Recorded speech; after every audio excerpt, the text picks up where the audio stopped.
chairman w'entebe ya kashatu nagira ngo imitegeko byarwa n'ikigenderwa cyo kuboneza etawuneji ngo bite cyo busasi n'abantu abarugireyo bakagikura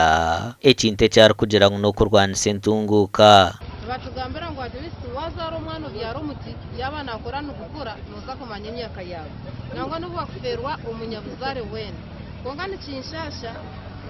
tabona kansokustire mutende tukabyare miteji turikwenda kugira ngo tubone environment nungi kandi nico cyumwe umukuboneza etawuni yitu wakashanga amazima ngo muntu nabasakurugayo akore kikorwa kweki hati emite yamaze kubyarwa ekaikarure ngoro ukasanga omuntu yeje yegitema ekikumanyisa no mwinazi no mwanjirizi wihanga erya Uganda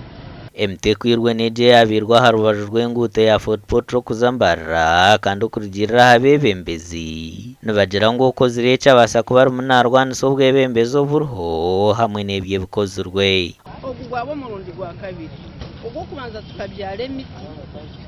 emiti yakura ekaba yarenjire bibwawe omazima bija bagitura kuriveri anesera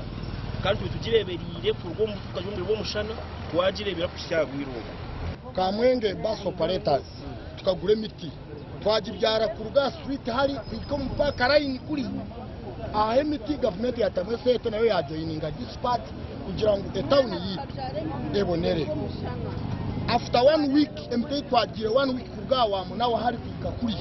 yona bakagikura ebwe baza wenkagikura tire na changa nama kagabantu jibi wajiregereza egigo chokani no tinachitwara kekintu chamani Wilbrod bitakamanyirwa kujinanizwa kutomu nko eberagiro bya Town Council nagira ngo rakwatwe naija kutangisubwa chango twatwagibiro kubanza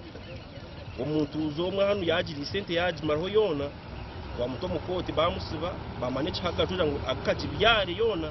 so ito tuzagumiza muno tukora investigation zitu nabo kuba tushitami already twaheze ku reporting akesa police twazagumizamo okurebeka ngo twafona umuntu okozire kikorweki